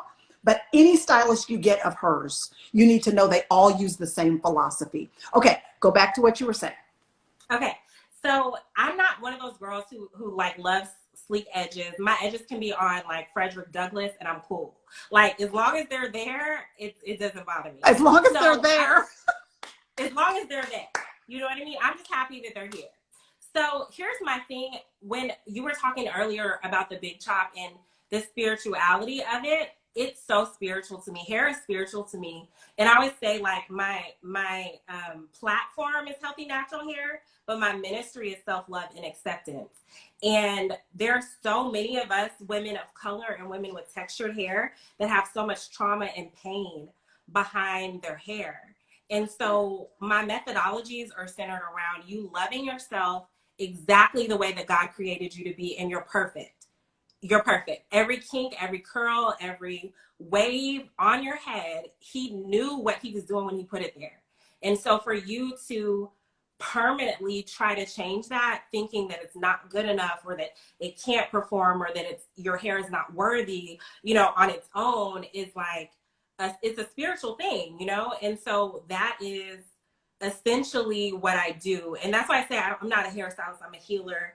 I am, like, here to breathe life into your hair, and I'm here to get you to fall in love with who God created you to be, because you're so special. And our hair is like fingerprints. It's amazing. And you have, multiple curl patterns in one head of hair. That's why I don't hair type. Hair type is healthy. I'm not a 4C, because the thing what's your hair type? Healthy is my hair type. Healthy is the hair type. And here's the thing. Think about this. We're such an amazing people, right? We're so just multifaceted, and we have beautiful features and all these things. How do you categorize us and put us in 4 categories with 3-4 subcategories? Like, you can go to your family reunion and see that all these different shades, all these different curls, you can line up, with your sisters and your cousins. And I mean, you know what I mean? We're amazing. And you can have one head of hair, like, you have maybe 4 different curl patterns and 3 different textures probably, because a lot of us will have like waves over here, tight coils right here, some little, and everybody normally picks out one part of their hair. Like, why can't this part do this? And if it, but it's like our family tree. If you were to, do your DNA, you'd be like, oh, wow, 23% here, 15% here, 8% here. So why is your hair supposed to be uniform? Yeah. Yep. Absolutely. Yeah. I completely agree with that. And in fact, the whole point of this live wasn't to suggest to anybody who was going to watch today that you have to do it the way I've done it, or the way that you see someone else doing it. You have to decide what actually honors who God has made me to be, what actually celebrates the individuality that God has, because all of us are created in the creative genius of God is on display through each of our uniquenesses. And it's a shame when we mute that uniqueness because we're trying to assimilate or sort of fit in with the crowd. No, just go ahead and be who God has called you to be. And that doesn't mean that you can't enjoy style. Girl, if you want to wear your hair straight this day and wear a wig that day and wear a little color, do whatever you're going to do. But do you really want to damage yourself to do it? That's the question. in like the color purple, you know, until you do right by me type thing. Until you do right by your hair, until you honor your hair, you will never reach your full hair potential, period. You have to fall in love with it and you have to honor it in order to see it be its best. Okay, so here's what you're going to do, because I see you asking again about, you guys asking about Whitney and asking about her products and that sort of thing. If you will just follow at The Growth Guru, did I get that correct? At The Growth Guru? Yeah, it's at Okay. the_growth guru. Okay, at And the products the_growth are, guru. yeah. Do you want me to pin it? Let me see it. Yeah, please I'll pin put it, it because in girl, I here. don't even know how to do that. Okay. But the products are, she's going to give you both of those if you want to follow. And as she said, because of COVID-19, her products aren't available right now. They'll be shipping again in July, but you can pre-order now if you want to try those. But remember, no matter what products you have, because I see some people from the UK asking, do you ship over there? Do you ship internationally? Not yet, but there's Not this yet. website called myus.com that you can actually order anything in the States from. Okay. So the reality is, though, even if, because this wasn't, I'm so glad Whitney has mentioned her products because I can vouch for them because I use them. But this wasn't supposed to be a commercial for Whitney. Her commercial is, I want you to do what you need to do to have your natural hair, and the principles are the same regardless of what products you have at your disposal. So if for the next 2 months you don't have the products that you would want, or because you can't get them till July, or you live in Europe or you live in Australia and you haven't been able to get them in the timing you want, remember the principles remain. Wash your hair, hydrate your hair, moisturize your hair, nourish it, and put it in a protective style where you are not doing it all the time. Curly hair people, we've got to stop putting heat and utensils in our hair all day, every day. That's been Yeah. the main thing that has sort of saved me, is protective styling and also not combing my hair all the time. Yeah. And And it you guys actually, don't even know how much hair this woman has. Like, I cannot just, okay. So there's only one person in the world that I've ever met out of the thousands of people that I've touched that has more hair than you. that sounds a little dramatic. No, but here's the thing, they don't understand your hair holds volume. Right now, your hair is straight, and look how thick it is. Like, it's not a blow dry. Like, Yeah. you have all the hair. Well, I'm grateful for Like, people her like density. you. I'm grateful for people like you that are gifted in this regard and that are patient. Like, there's a certain gifting to be that patient, to go part by part, section by section. That's a great thing. So I'm grateful for you. And I'm grateful for you coming on today and like getting yourself all dolled up, girl, so you could be with us. Thank you. Look, I took 10 minutes. I was like, okay, let me, but I want to say this, like, your hair, I love your hair. I treasure your hair. I treasure like our relationship through your hair, but it's so much deeper than hair. And like, for you to have a similar philosophy, as me, it's just been like a great kind of like, collaboration, a beauty collaboration. But yeah. Yeah. Who knew that I would end up being a beauty collaboration person? And then when I started growing your hair out, I was like, what did I just do? Because we added on like another hour, because the longer it gets, the longer it takes us to do, but it's all good. Yeah, I appreciate you so much, girl, and I hope to get to see you soon. Enjoy the rest of your shelter in place. It doesn't look like it's going to last very, very much longer. I know, for real. And I'll see you soon. We'll figure it out. All right. See you soon. Thank you. Bye. Thanks, Okay, bye-bye. All right, bye. Oh, that was so great. So great. Well, let's see here. It's been an hour and a half, an hour and 40 minutes or so, and we've just enjoyed ourselves. I hope that you've had fun. You're welcome. You all are very welcome. And remember, I see you saying you live in Bermuda, so you need to move to Texas for your hair. No, you don't. You don't. What you need to do is find products that work for your hair. Look those things up that she talked about. Hydration, voice versus moisture, and how you can do both of those things. Because I didn't know the difference between those things before she told me. So those things are all going to be helpful to your hair. I see that many of you are starting to get ready to log off now. The numbers are going down. And as you do, I just want to say thank you. I hope that you enjoyed that. It took forever, but you know, why not have fun and just sort of talk about this. I don't do this often, so thanks for being a part of it. Tanisha, I'm so glad you were here, girl. It's good to see you. Tell my cousin Paul that I said hello. Hey, Katrina Inc. I will save this live. I'm also technologically challenged, but I'm going to figure out how to do that. Kanika, I also saw you earlier trying to talk about. I got uh, four people heads of hair on my head. I see you because I know that was an undercover. You were scoring on me undercover. That's okay. Thank you so much again, Whitney. I appreciate you. Y'all are so welcome. Yes, I will not forget to save it. Okay, I'm working on it. I'm working on it. I hope it was super helpful. Great. I'm so glad. Hey, Sylvia Wash, good to see you. Tammy, are you here? Hi, Tammy. Okay, wait. Y'all, I'm just being mischievous now. Tammy, let me see if Tammy Franklin is gonna go live with me. This is my friend. Kanika, I need to come for you next. Hey, girl. Hey girl, I'm in my closet. I'm looking a hot funky mess, But see, you got your protective style on your yes, head I right am now. See? protective styling. Yes. See what you've been doing with your hair for the quarantine. You know, bye sweetie. Say hi to Kennedy. Hi, beautiful girl. I love you. Love you too. See, she Kennedy will pop on a wig, honey. Earlier today she was black and now she's blonde. I haven't quite ventured out into the wigs yet, but I'm kind of definitely wanting to try. But during the quarantine, I've just been washing. I have a steamer. So I've been steaming you have a steamer. I have a steamer. I've been steaming my hair. Our hair loves the steamer. Tammy, what brand do you have? Do you know what steamer? A bunch of people asked about the brand of steamer, and there is one called Beautiful, like beautiful, but with an H. Beautiful makes a good steamer, but if you go on Amazon.com, they have all sorts of steamers, different price ranges. And what I would suggest you do is when you go on Amazon, scroll all the way down, and you can start seeing reviews, like real reviews, as opposed to just kind of seeing a few. You'll start seeing lots of reviews. Okay, good. So yeah. You use yours regularly? I would say I probably, when I'm doing good,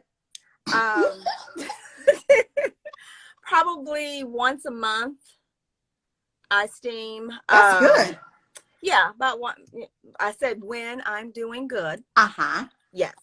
But yeah, and I co-washing. I do a lot of co-washing, and I think the hard part too is when, protective styles often I had to get used to, because it wasn't quite my thing. Yeah. I'm a silky press, and I had to just kind of get used to doing something different and doing honestly what was best for my hair. And Whitney's the way her approach to hair and talking about keeping our hair in the garage and looking at it as a prized car. I never looked at it, quite that way. But right. I'm learning that not relaxing for me personally in having, natural hair and keeping it, girl had to set it off braids are coming back this week. Come on, set it off braids. I mean, somebody got to. Who are you? Are you Jada? You little enough. You girl, Jada. I guess I'm Jada. But I'll be Vivica Fox. They're coming back this week. But I think I told Kennedy while we're still in this quarantine, I want to try on some wigs. I just want to try to have fun. So I think she and I are going to do that. That's good. And your sweet little girl is the person to help you with it. Girl, because otherwise, I don't know.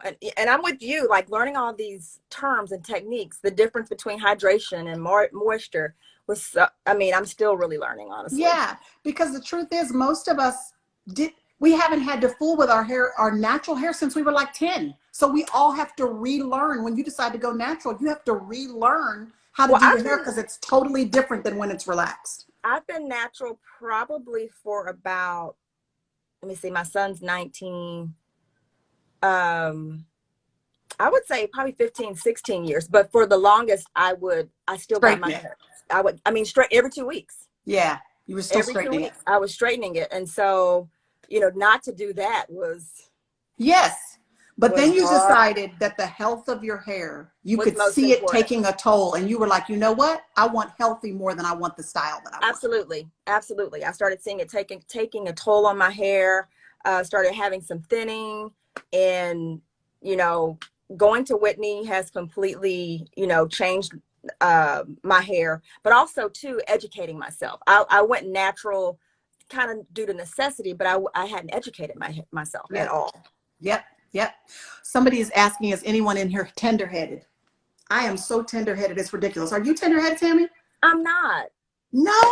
No, I used to be when I was a little girl. My mom told me I was tender-headed then, but Girl, all this hair that the Lord gave me on my head, and I mean, it's like a ring of fire on my head when somebody is heavy-handed and really just going through my hair quick. I can't. Someone said Whitney. Who was that? Whitney was just on with Priscilla. Was just on with Whitney live. Yeah, you'll have to go back and watch the live. It was a whole good live. Yeah, really. And then she popped me in. Yeah.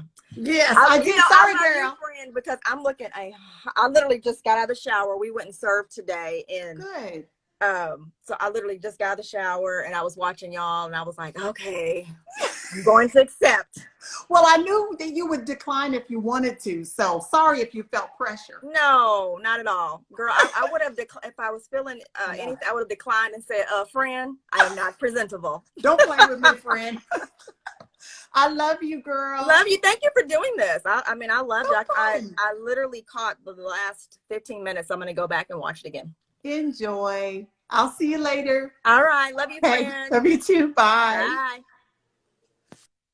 So I see somebody asking, and I'll just hang around y'all and answer some questions and stuff because my kids are running around with their cousins. I ain't got nothing to do. So I'm just hanging out with you guys. Someone is asking what co-washing is again. It is when you use a conditioner to actually wash your hair. So it's a gentle cleanser, but it actually helps to retain the moisture. A lot of shampoos, since they're cleansing your hair, they're harsh and they actually strip the oils out too. So if you use a conditioner to wash your hair, not every time, but maybe every other time you use a conditioner, you'll be keeping in the conditioning or the moisture and the hydration and all that stuff without using the heavy, harsh stripping agents that a shampoo might have. So there are products that are co-washes. You will find co-washes, and that means that it does this. Okay, let me see where Kanika is, because you guys are asking for Kanika, and I love to talk to my sister-in-law. So hang on one second. Let me find Kanika, because Kanika she has helped me quite a bit with my hair through the years. Kanika, I'm looking for you. So send a request or whatever you do when you come on to people's lives. I'm challenged. Let me see if I can find her, y'all. So hang tight. Any tips on color? Hey, Melania. Melania, yeah, did I get that right? Hey, girl, it's good to see you. Hey, Mel Coop. Do I have grays? Girl, look, I just have that one. It sprouted up in the last year. That one. That's all I got. Color, I just am not a fan of anything. I'm not a good person to ask about color and stuff because I'm not a fan of putting anything in my hair. Nothing has ever done great in my hair. Whenever I put things like that in, I regret it because it dries my hair out. It makes it it doesn't flourish as much as it could if I would have just left it alone. So I'm not a fan of that. It's good to see you, girl.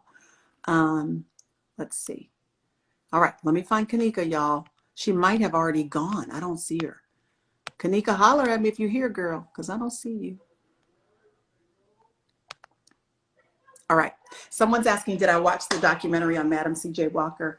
And listen, I'm glad you brought that up because yes, I did. And if you have not watched Octavia Spencer in Madam C.J. Walker's, in the story of Madam C.J. Walker, you really need to because it tells the story of, she was the first Black millionaire, I believe, and she sort of is credited with really moving forward the hair movement for Black women. So that's something great to watch. It's on Netflix. Okay, Kanika, I don't know why it won't let me select you. I saw the request, Kanika. Y'all hang tight. Okay, let's see here. All right, I just requested her. It says she was unable to join. I don't know what happened. Sorry, y'all. Hang on. Whoops. Let's see here. Turn that back around. Well, you guys, okay, let's see. Waiting for Kanika. Let me see if I can find her. Mm, mm, mm, mm. Hey, girl, hey. Hi. Let's see your cute hair because it's a whole hair day that we're having on Instagram Well, today. I haven't done anything to it today. This is It looks just so great. what I woke up with today. But you just got a good haircut. Has it been 2 weeks or 3 weeks? Maybe 3. Okay, move the camera out a little bit so everybody can see your cute bob. Turn to the side. Ooh, ooh.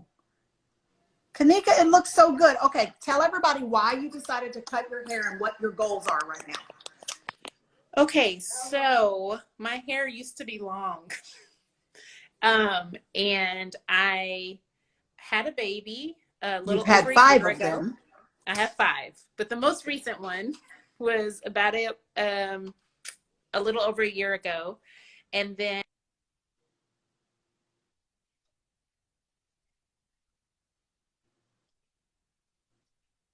Kanika, you're breaking up.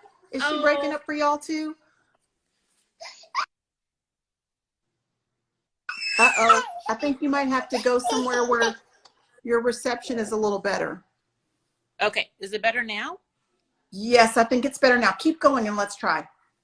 Okay, so a few months ago, I noticed my hair was thinning, and I asked Whitney to take a look at it. Well, this has become like a Whitney commercial.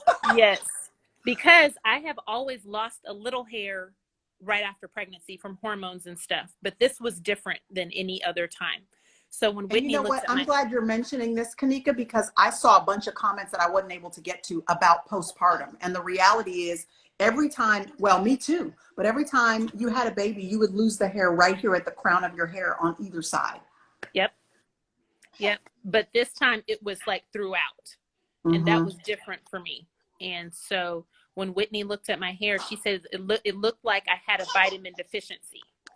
And so then that made me think for a minute, and I realized that I had stopped taking my prenatal vitamins, but I was still nursing. So my body was using all of my vitamins for the baby. Yep. And not for me. The baby took all you had and left. Yep. And she was up out. Yeah. So I did decide to just go ahead and cut my hair to a healthy length and try to grow it back out. But I haven't had my hair this short in like probably 15 years. Yes. And so what is your plan for growing your hair back out? I don't know, because I'm kind of liking it short right now. Oh, okay. Well, I should ask, what is your plan for getting it back healthy? Well, even though my hair is straight, Priscilla will tell you, I don't do a lot to it. You do not? I don't wash it very often. I'm not going to say how often I don't wash it. It really is a long time though. But it's a long time. It's a long time. I literally smell it, and if it still smells okay and my scalp is still okay, then I just keep rolling. And see, I think this is a mental hurdle. I'm gonna have to go close the door. Somebody left the door open, but this is a mental hurdle that a lot of people have to get over, that you're not supposed to be washing your hair every other day or every week, or it's when your hair needs to be washed, because the more you're manipulating it and combing it and washing it and blowing it out and all that, the more damage that's going to come to your hair. Yep. And somebody asked if my hair is natural. Yes. If it gets wet, you will see the whole shrinkage situation happen. Yes. So I don't know if you've been on here, girl, we've been on here for like almost 2 hours now. And I just told the whole natural hair story and that I did the big chop. For those of you that haven't seen it, if you want to go back and watch the whole IG live or in parts, because it's been so fun, but it has been long. Kanika, I mentioned earlier, I don't know if you were on, but I mentioned that you did it different than I did, that I chopped it all off. But my brother, who Kanika's married to, my brother was like, oh yeah, you can go natural, but you ain't finna cut your hair off like my sister did. And you know, actually, every time I mentioned going natural, he started getting nervous because he thought the only way you could go natural was to do the big chop. See, and I think that's a misconception a lot of people have. They think you have to cut it all off to go natural. So could you describe what you did to go natural so people can see there's another way? So I basically just grew it. I did not cut my perm off. all at one time. I probably cut it to shoulder length, and then I would try to let it grow out a little bit at a time. But I was very careful with combing out my hair anytime I washed it. I mean, like, I took a long time to comb it out, because really the breaking point is where your natural hair meets your relaxed hair. That's usually when it's going to snap off. And honestly, a lot of people discouraged me from trying to do it that way. They were like, oh, it's not going to work. Your hair's going to get really thin and you're going to have to cut it. But thankfully for me, I was able to grow my hair for about 18 months before I cut off the entire relaxed part. So did you just keep trimming the bottom as your hair grew out? You just kept slowly trimming the bottom? I did. Okay. And did you find that a lot of your hair was snapping off at the breaking point, and that you just had to relax yourself and know that you're headed toward a goal, so it's okay to watch that relaxed hair sort of snapping off? It did, but it wasn't that bad. But I was very careful with it, and I still was not washing it that often. Okay. So okay. I think that helped. Well, and somebody asked me about working out. Yes. So I will say that I usually wear a headband around the edges to try to at least keep them compressed somewhat. And then I usually put it the rest in a ponytail or a bun or something like that, where the edges won't get wet and curl up. Okay. Okay. Any other hair wisdom that you would like to share with us while I'm doing this once a year hair live that that I do every now and then? Hey, Amber Riley. Oh my gosh, Amber Riley is saying she shaved her head 3 times. Wow. I need to get her up on here to see what that situation was like. You do. So any other hair wisdom you need to share, sister-in-law beloved? What other hair? I think you just have to do what works for you. Like, I have 3 girls, and of course all of their hair is natural, and they all have a lot of hair. So for me, like, a lot of people say, I didn't know you were natural, or you always wear your hair straight. And usually I do wear my hair straight because I need my hair to not take a lot of time, because I have to worry about these girls. So I would just say, do what works for you in a healthy way. Yes, in a healthy way. Because I do think there is a misconception that natural hair is going to be easier. Right. It does not mean that. It just means it's different. And you have to be just as attentive. You have to do what works for you. But you have to know that it doesn't just mean now you don't have to do your hair no more. No, you still do. So you have to decide what works for you. And in your case, like you said, you got 3 daughters, all my nieces, all my yummy nieces. Yep. Oh, and someone asked, what do I do with my hair at night? Yes, I do wrap it. And like Priscilla said, I'm not putting I don't remember last time I put heat on my hair. I guess when I washed it and blow dried it the first time is the last time I did it. So like during the day, if my hair starts to frizz up or something like that, then I will moisturize it and wrap it at night. And usually that will straighten it back out. Well, there you go. I never understood that because my hair don't straighten back out. Once there's a frizz on the way, it's all the way on the way. Thank you, Kanika. You're welcome. I love you. Love you too. Bye. Bye. This is so great, y'all. I'm just having the best time. So I'm still not getting off. Let's see here. You guys feel free to get off whenever you need to. Let me see if I can find my friend Amber Riley. Amber totally declined this if you can't come in right now. Amber said she shaved her head 3 times. So I'm extremely interested to hear about this situation. So let me see if Amber's coming. Amber might be busy or indisposed at the moment. Amber declined. Amber is like, don't play me. I'm not coming up in here without any sort of future or notice ahead of time. So anyway, I hope that you guys have been have had fun. I hope so. I see all of you that have sent me requests because I normally come on and pray for random people and get to meet strangers and pray with you. I'd love to be able to do that. But this time it was all about hair, and we happened to have some friends to have conversation with along the way. Amber, I see you, girl. It's okay. It's okay. You and I will talk at another time. Maybe we could talk about hair another time. So did we answer about workout and hair? I will say that I don't sweat a lot in my head when I work out, so I don't worry about it as much. Others do. And one of the ways to help keep your edges laid down is to make sure that you're wearing something over that hairline as you work out so that the humidity or the sweat doesn't get to that. And then you basically leave that there while you're showering and everything, and you don't take it off until your hair is sort of dried again. And then when you take that off, you'll still see that your edges are laid. And then we're going to have to talk to somebody that sweats a lot in their head when they work out and ask them what they do. I don't sweat a lot. So when I work out, usually I just keep on moving. So I'm sorry, I don't have a better answer for that. Lots of questions here about skincare. That's something for another day, isn't it? Maybe we'll have to do that next time. T.Ann, you don't want this to end, girl. Neither do I. I'm having so much fun. This has been great. Do I ever swim? The answer to that is yes. I've been in here for 14 hours. I know. My husband is like, you've been in here forever. Yeah, it's been 2 hours. Do you need me? You don't need me. Are you sure? I don't know what you doing. I'm just hanging out. Hey, Jesse. You didn't realize Sean came and got his kids everything. You just didn't leave. He's saying I'm missing our Andrea whole came life. by? No, she didn't. Yeah, she was here. No, she didn't. Chandria came by to see me? Andrea. Oh, Andrea was here? Why didn't you get me? You over here. Talking to who knows who. Andrea, you came by my house? I was talking to Kanika, my sister-in-law, and Whitney, and like 2,500 friends. Mm. And it just went a little longer than I expected. You need me, babe? Wait a minute, don't leave. Don't leave. All right, y'all. I'm so dramatic.